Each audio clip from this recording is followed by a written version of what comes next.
Olá pessoal, eu sou Marcos Júnior e bem-vindo ao canal Fala aí Nerd, o seu canal de filmes clássicos, filmes cult. E hoje vamos falar de um clássico da ficção científica, Blade Runner, de 1982, dirigido por Ridley Scott.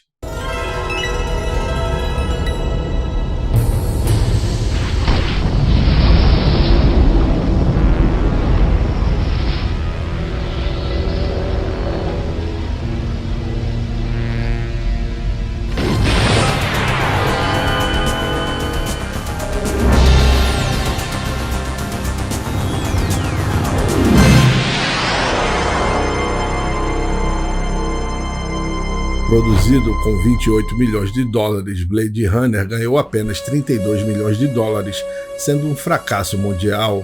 O ano de 1982 teve ótimos filmes como Tron, Mad Max 2, Conan o Bárbaro, O Enigma do Outro Mundo, Jornada nas Estrelas 2, Rambo 1, Poltergeist 48 Horas e Rocky 3, além de E.T. o Extraterrestre, que foi o filme mais popular e de maior sucesso de bilheteria daquele ano. Mesmo sendo lançado 2 semanas antes de E.T., Blade Runner foi ignorado pelo público e a crítica, apesar de elogiar seus efeitos especiais, disse que o filme tinha história e personagens desinteressantes. Anunciado em comerciais da época como um filme de ficção científica de ação, o filme decepcionou o público e logo saiu de cartaz, voltando a ser exibido novamente somente em 1983, em sessões noturnas. Com essas exibições, Blade Runner conquistou o público que ainda não tinha conferido o filme na sua estreia e começou a ganhar fãs e reconhecimento. Blade Runner, com o passar do tempo, tornou-se um filme cult e considerado um dos mais importantes no gênero da ficção científica. Baseado no romance de Philip K. Dick, Androides Sonham com Ovelhas Elétricas, no livro vemos Rick Deckard, um caçador de recompensas que vive em uma São Francisco decadente, coberta pela poeira radioativa que dizimou inúmeras espécies de animais e plantas, partindo para um novo trabalho que pode ser o ponto de virada para melhorar seu padrão de vida e realizar seu sonho de consumo, uma ovelha de verdade, para substituir a réplica elétrica que ele cria em casa. Para isso, Deckard precisa perseguir e aposentar 6 androides que estão foragidos, se passando por humanos, mas as convicções do detetive podem mudar quando percebe que a linha que separa o real do fabricado não é mais tão nítido quanto ele acreditava. Com uma história diferente, mas semelhante, ao abordar questões filosóficas profundas sobre a natureza da vida, da religião, da tecnologia e da própria condição humana, Blade Runner apresenta um mundo pós-apocalíptico onde a maioria da população migrou para o espaço e quase não existe nenhum animal. Nesse mundo vive o personagem Rick Deckard, interpretado por Harrison Ford, que é um caçador de androides Nexus 6 que são parecidos com os humanos. Dirigido por Ridley Scott, que se inspirou no visual dos quadrinhos Heavy Metal para criar o universo de Blade Runner, o elenco também conta com Sean Young fazendo Raquel, Rutger Hauer interpretando o androide Roy Batty, que é o líder e mais velho dos replicantes Nexus 6, sendo o mais inteligente, rápido e habilidoso em combate, mas que ainda está aprendendo a lidar com suas emoções. Daryl Hannah é a replicante Pris, namorada de Roy. Brian James, falecido em 1999, faz o replicante Leon. Edward James Olmos faz Geff, um policial que gosta de fazer figuras de origami e não gosta de Deckard. Joanna Cassidy interpreta Zora, uma replicante de físico A e intelectual B, que trabalha como dançarina exótica em uma boate. Emmett Walsh faz o capitão de polícia de Los Angeles Bryant, que tenta prender os replicantes fugitivos. Joel Turkel é Eldon Tyrello, o gênio da Tyrell Corporation, que criou os replicantes, e James Hong faz Hannibal Schur, o engenheiro genético da empresa que cria os olhos dos robôs. Na história, os replicantes que têm apenas 4 anos de vida fogem para a Terra com o objetivo de prolongar suas vidas, e Deckard é encarregado de deter esses replicantes. Na sua investigação, ele vai até a empresa Tyrell para estudar os androides quando conhece o protótipo chamado Raquel, que acredita ser humana e tem memórias falsas implantadas. Sua investigação segue o mesmo modo operante de filmes policiais clássicos: informantes de rua, bandidos que são obrigados a dar informações para livrar as próprias peles, e um envolvimento amoroso inesperado. Mas ao contrário do gênero clássico, Deckard não é o fio condutor da trama, e sim o seu nêmesis, o líder dos replicantes, Roy Batty, que é um personagem intencionalmente construído para evidenciar inteligência e humanidade equivalentes à de seu caçador. Blade Runner teve muitos problemas em sua produção e terminou com sua versão de cinema, tendo uma narrativa de fundo feita por Harrison Ford, que está apático e explica o filme para um confuso público. Essa narração é ruim e apenas aponta para o óbvio, explicando o que o seu personagem faz durante a cena, destruindo seu trabalho de detetive no filme.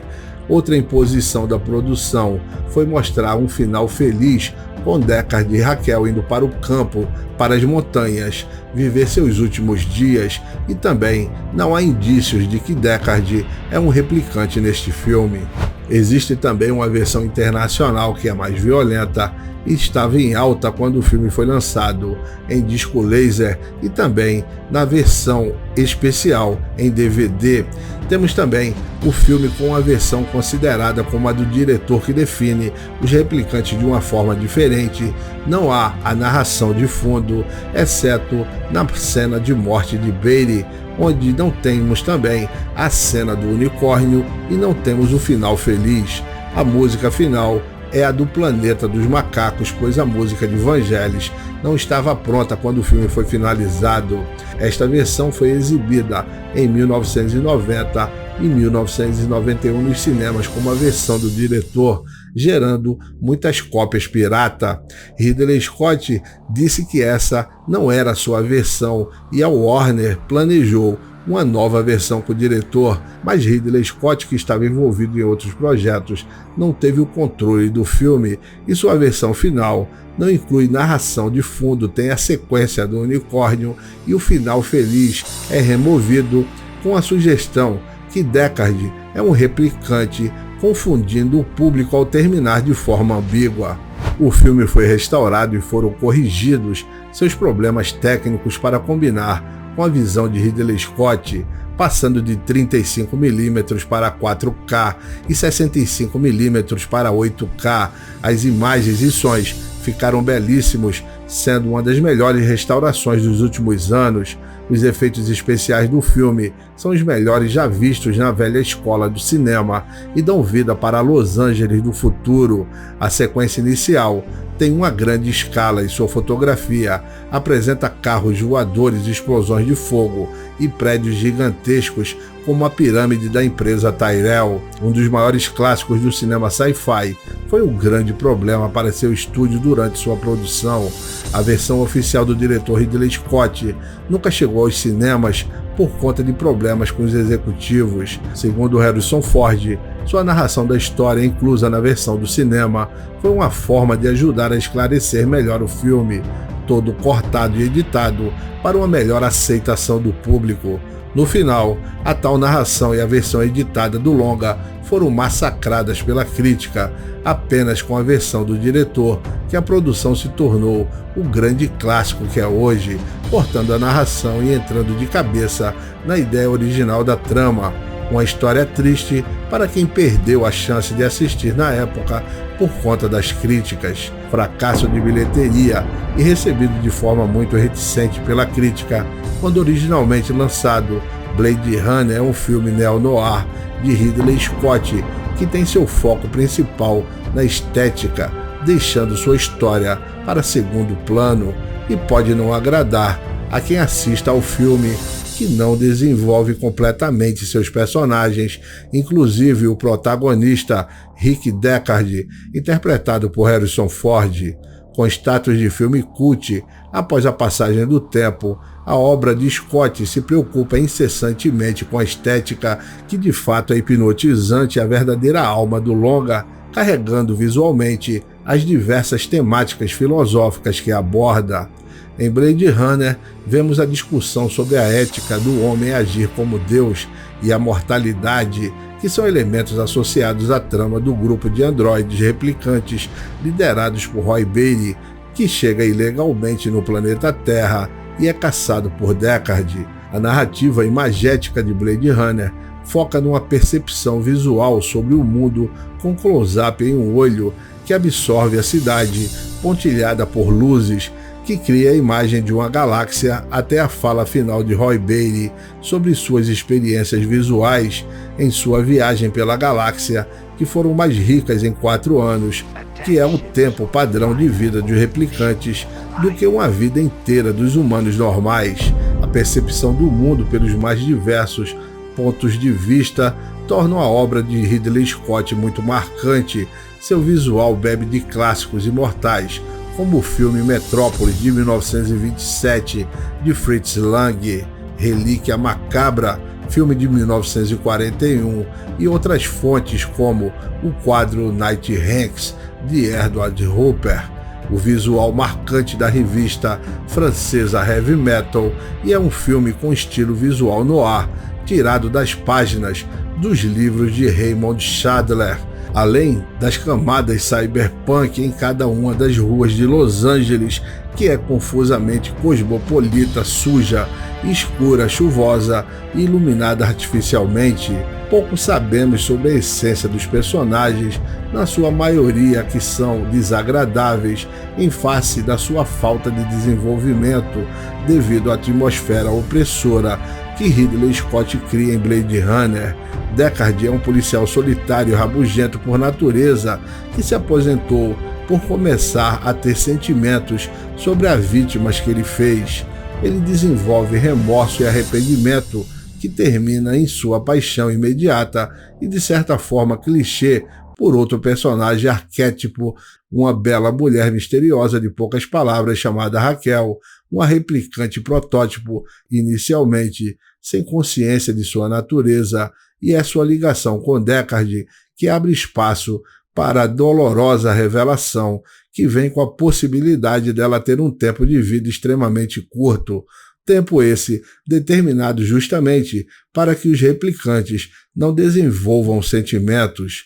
No filme, há uma semelhança entre a busca de Deckard e Raquel, que procuram propósito e por amor, algo que os ajuda a se sentirem humanos, e a busca de Roy Batey e seu grupo basicamente pelas mesmas coisas, talvez substituindo o amor por sentimentos humanos que eles começam a desenvolver e a demonstrar. Diferente de Raquel, o grupo de replicantes tem plena consciência de sua natureza e de sua curta vida, e tendo visto o que viram em suas viagens, querem mais tempo para processar tudo aquilo, para se desenvolver, e precisam, portanto, encontrar o seu criador, que no filme é representado pela figura de Tyrell, um empresário que vive no seu faraônico e iluminado prédio envidraçado em forma de pirâmide.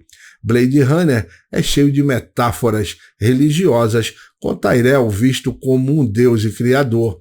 Para os replicantes, Zora, que tem sobrenome Salomé, dança com sua cobra artificial, que representa sua queda do paraíso, já que a escama perdida por sua cobra leva Deckard até o seu encontro para matá-la. Roy Batey, hereticamente, pode ser visto também como um anjo caído, já que ele não quer trabalhar nos céus das colônias e termina caindo no inferno na Terra. Ele também pode ser visto como uma figura messiânica, já que quer tentar salvar o seu povo para uma terra prometida, fugindo de uma vida artificial, em busca da liberdade. E, finalmente, a pergunta que até hoje não tem uma resposta concreta em diversas versões posteriores do filme, e é mais abordada em cursos de cinema, debate entre cinéfilos e análises de filme: Deckard é ou não um replicante? temos 3 cenas que trazem à tona essa pergunta, criando um sentimento de ambivalência. A primeira delas é quando vemos Deckard várias vezes em seu apartamento, que é tomado de fotografias em preto e branco, e como já sabemos que esses implantes de memória fazem parte dos planos de Tyrell para criar memórias nos replicantes, gerando essa dúvida se realmente essas fotografias são verdadeiras. Além disso, vemos Raquel perguntar a Deckard se ele passou no teste da máquina Vogelkampff e essa máquina identifica replicantes, e a resposta de Deckard é o seu silêncio. E finalmente temos a cena em que o policial Gaff diz para Deckard, após a morte de Beatty, que ele fez o trabalho de um homem, uma frase que deixa o público muito intrigado. Na minha opinião, não interessa a resposta, o que exatamente é Deckard, pois o valioso neste filme é a dúvida e a possibilidade de ele ser um replicante. Se Deckard é um replicante que mata seus semelhantes, ou se Beatty tem sentimentos mais humanos do que os próprios humanos, não poderia ele também ser um humano? E são essas questões que fazem Blade Runner desafiador e exigem um raciocínio filosófico refinado de seu espectador para ser compreendido, principalmente por levantar perguntas em vez de oferecer respostas. Não podemos esquecer da marcante trilha sonora de Vangelis, falecido neste ano de 2022, que é uma das composições mais procuradas pelos fãs deste filme, já que ela não foi lançada em disco junto com o lançamento do filme, algo que emprestou uma camada quase mítica à composição do músico, que aqui reúne o clássico com o futurista e o barroco com o sintetizador, formando uma obra que combina perfeitamente com as imagens de Scott e seu futuro e passado distópicos. Uma trilha sonora que nos acompanha mesmo depois dos créditos subirem na tela, sendo ricamente populada por vocais de Demi Rousseau e o saxofone de Dick Morrissey na faixa Love Theme, além da faixa Memories of Green, que Ridley Scott selecionou do álbum See You Later, do próprio Vangelis.